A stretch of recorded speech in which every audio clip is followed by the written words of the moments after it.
Hi everyone, welcome back to my channel Tina's vlog. कैसे हो आप सब दोस्तों। तो जी, बच्चों के विंटर वेकेशन हो चुके हैं अब ख़त्म और बच्चे गए हैं स्कूल काफ़ी टाइम के बाद, क्योंकि इस बार तो दिल्ली में इतनी ज़्यादा ठंड थी और छुट्टियां भी बहुत ज़्यादा पड़ गई थी। तो अब फाइनली अब बच्चे गए हैं स्कूल और पहले से थोड़ी सी ना ठंड भी अब कम है।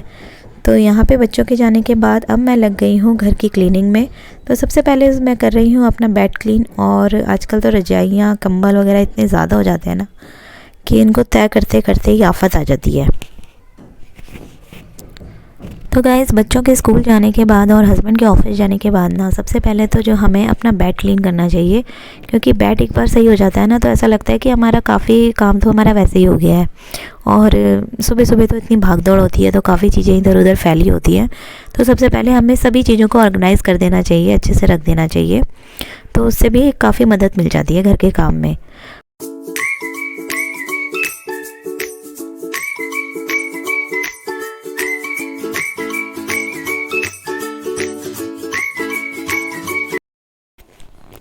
तो गाइज़, बेड क्लीन करने के बाद अब मैं आ गई हूँ ये कपड़े लेके, कपड़े फोल्ड करने के लिए।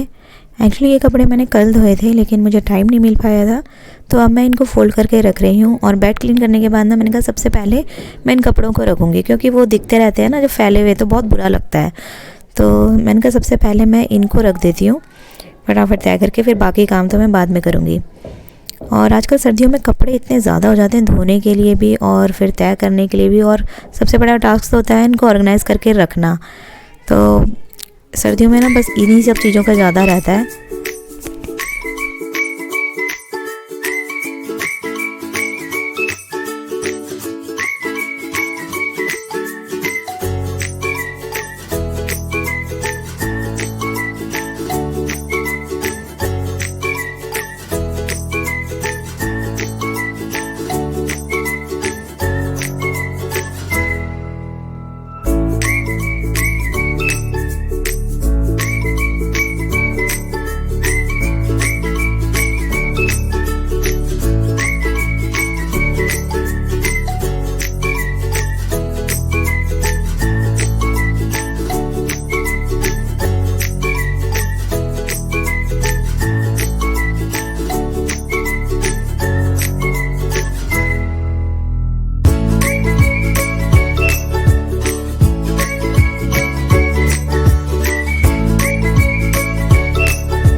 तो जी, सारे कपड़े फोल्ड करने के बाद अब बारी आती है इनको रखने की। तो बस अब मैं सभी कपड़े अपनी अपनी जगह पर रख रही हूँ।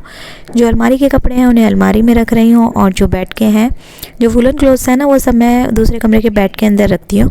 तो बस इन सभी वुलन क्लोथ्स को वहाँ पर रखूँगी। तो बस सबसे पहले हम इन कपड़ों को ऑर्गेनाइज़ कर देंगे।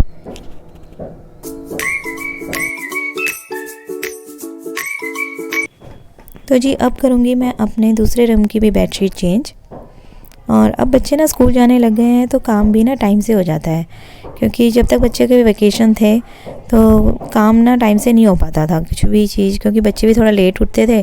फिर उनके नाश्ता वगैरह ब्रेकफास्ट के चक्कर में थोड़ा और काम लेट हो जाता था। अब यह है कि भाई सब लोग चले जाते हैं टाइम से, तो घर का काम भी टाइम से हो जाता है। तो यहाँ पे बेडशीट वगैरह चेंज करके अब मैं आ गई हूँ सोफ़े वगैरह क्लीन करने के लिए। तो सबसे पहले यहाँ पे कर देंगे सोफ़ों को भी अच्छे से क्लीन।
तो जी घर ऑर्गेनाइज़ करके और डस्टिंग वगैरह करके आ चुकी हूँ मैं अब किचन में। अब है किचन की बारी क्लीन करने की। तो यहाँ पे जो टब के बर्तन है ये भी मैं साथ साथ लगा दूँगी, क्योंकि सुबह सुबह ना इतना टाइम नहीं मिलता है। और यहाँ पे काउंटर टॉप भी सबसे पहले मैं क्लीन कर दूँगी। काउंटर टॉप और गैस क्लीन करने के बाद फिर उसके बाद सिर्फ रह जाएंगे बर्तन धोने का काम। एंड गाइस, जो मेरी किचन है ना ये थोड़ी छोटी है, तो इसको ना जब भी मैं खाना बनाती हूँ तो जैसे हमारी अपनी फैमिली के लिए तो चलो ठीक है, लेकिन जैसे घर में कभी कोई गेस्ट वगैरह आ जाते हैं ना तो थोड़ी प्रॉब्लम हो जाती है। तो कैसे भी करके चलो मैनेज तो हम कर लेते हैं, लेकिन ये होता है कि जो छोटी किचन है तो बहुत जल्दी मैसी भी हो जाती है और क्लीन करने का टाइम पे तो क्लीन भी बहुत जल्दी हो जाती है। तो एक चीज़ के कुछ नुकसान है तो कुछ फ़ायदे भी हैं। तो बस यहाँ पे अब मैं ये दूध का जो ये है बर्तन उसे खाली कर दूँगी और मलाई रख दूँगी इसमें, इसे निकाल के। और बस अब मुझे घी भी बनाना है, क्योंकि डोंगा फिल हो चुका है मलाई का। तो इसको मैं बाहर रख दूँगी, क्योंकि फ्रीजर में था, थोड़ा थोड़ा ना बाहर के टेम्परेचर में भी ये सेट हो जाएगा, तो इसका जो घी है वो इजीली बन जाएगा। तो बस अब यहाँ पे आ चुकी हूँ मैं काउंटर टॉप क्लीन करके गैस क्लीन करने के लिए। और ये जो मसालेदानी है ना ये भी मैंने खाली कर दिया, आज मुझे ये भी धोनी है। एंड गाइस, आज ना मुझे ये अपनी गैस भी अच्छे से क्लीन करनी है, थोड़ी डीप क्लीनिंग करूँगी मैं आज इसकी, क्योंकि बीच में ना मेरी तबीयत ठीक नहीं थी, तो बस काम भी ना ऐसे ही हो रहा था, कुछ ढंग से नहीं हो पा रहा था, बस मोटा मोटा काम ही कर रहे थे। तो अब मेरी थोड़ी तबीयत ठीक हो गई है, तो मैंने कहा आज अच्छे से डीप क्लीनिंग कर देती हूँ गैस की भी। तो यहाँ पे आप देख सकते हैं जैसे इशू बना रही थी ज़्यादा करके खाना, क्योंकि तबीयत मेरी ठीक नहीं थी। तो ये गैस के ना जो ये साइड में होते हैं ना, यहाँ पे थोड़ा ना काला काला हो गया और चिकनाई सी हो गई है, तो इसे अच्छे से आज क्लीनिंग का काम करते हैं।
तो ये किचन वगैरह क्लीन करने के बाद अब बारी आती है बर्तनों को धोने की। तो यहाँ पे मैं गीज़र चला के बर्तन धो रही हूँ, क्योंकि भाई ठंडे पानी से तो हाथ बिल्कुल फ्रीज़ हो जाते हैं। तो यहाँ पे गर्म पानी से बर्तन धो रही हूँ, और गर्म पानी से तो ये होता है कि भाई कितने मर्जी बर्तन धो लें कोई दिक्कत नहीं होती, और बर्तन भी ना अच्छी तरह से साफ़ हो जाते हैं, जो भी चिकनाहट वगैरह होती है वो अच्छी तरह से साफ़ हो जाती है। एंड गाइस, अभी जब मेरे बीच में तबीयत थोड़ी ठीक नहीं थी ना, मुझे एक्चुअली सर्दी ज़ुकाम और बुखार काफ़ी ज़्यादा हो गया था, तो उठने की तो हिम्मत बिल्कुल भी नहीं होती थी। तो ईशू ने उस समय खाना वाना बना के चलो खुद भी खा लिया और हमें भी खिला दिया। तो ये हो जाता है, अगर बच्चों को थोड़ा खाना वाना बनाना आता हो ना तो थोड़ी हेल्प मिल जाती है, अगर हमें प्रॉब्लम है, हमारी तबीयत वगैरह ठीक नहीं है तो मैं सोच रही हूँ थोड़ा वीबू भी बड़ा होगा ना तो उसको भी सिखाऊंगी, क्योंकि लड़का हो चाहे लड़की हो, खाना बनाना तो देखो सबको आना चाहिए, क्योंकि कभी भी हमें ज़रूरत पड़ सकती है। तो ये हो जाता है। और मेरे हस्बैंड है ना, उनको तो कुछ भी नहीं आता खाना वगैरह बनाना, बाकी काम वो करवा लेते हैं, लेकिन किचन का कुछ भी नहीं आता उन्हें। तो तब लगता है कि नहीं यार, हर किसी को सीखना चाहिए खाना बनाना, तो चाहे जेंट्स हो चाहे लेडीज़ हो, इतना तो आना चाहिए कि भाई अपना खुद बना के खा ले। तो जी हो चुकी है मेरी किचन भी क्लीन और बर्तन भी धुल चुके हैं। अब ये जो मैं दूध लेके आई थी ना, इसको भी धो के रख देती हूँ थैलियों को, और फिर इस दूध को भी उबालने के लिए रख दूँगी। तो जब तक झाड़ू पोछा होगा ना तब तक ये दूध भी उबलता रहेगा साथ साथ।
ये सारे काम वाम करने के बाद अब लास्ट में बारी आती है झाड़ू पोछे की।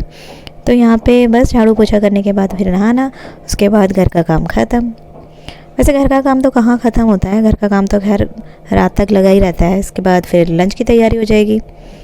तो ऐसे एक जो हाउसवाइफ होती है ना, उसके काम तो खैर कभी भी ख़त्म नहीं होते हैं। तो यहाँ पे लग चुका है मेरा झाड़ू, अब मैं लगाऊंगी पोछा।